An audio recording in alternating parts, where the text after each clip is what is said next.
எல்லாருக்கும் நன்றி.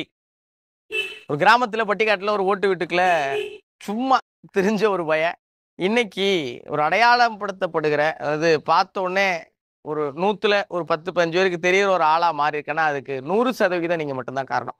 Big Boss season 8ல நான் பண்ற முக்க ஜோக்க எல்லாத்தையும் ரசிச்சிருக்கீங்க, விமர்சிச்சிருக்கீங்க, நிறைய நேரங்கள்ல உடன்பட்டிருக்கீங்க, சில நேரங்கள்ல முரண்பட்டிருக்கீங்க. அதுதான் இன்னைக்கு எனக்கு ஒரு பெரிய அடையாளமாகும். இதுவரைக்கும் நீங்க கொடுத்த அன்பு எனக்கு அலாதியானது. இந்த போட்டியில நான் நிச்சயம் ஜெயிக்கணும் அப்படிங்கிறதுக்கு காரணம் என்னன்னா, இன்னைக்கு இருக்கிற நிறைய மிடில் கிளாஸ் பசங்க வாழ்க்கையை எப்படியாவது ஜெயிக்கணும்னு ஓடிட்டே இருக்கும். அவங்க எல்லாருல இருந்து அவங்கள ஒருத்தனா என்ன நான் நினைக்கிறேன். அதனால எவ்வளவுதான் நான் உள்ள விளையாண்டாலும் உங்களுடைய ஓட் அது ரொம்ப ரொம்ப முக்கியம். உங்களுடைய வாக்கு தான் என்னை வெற்றியாளனா. நன்றி.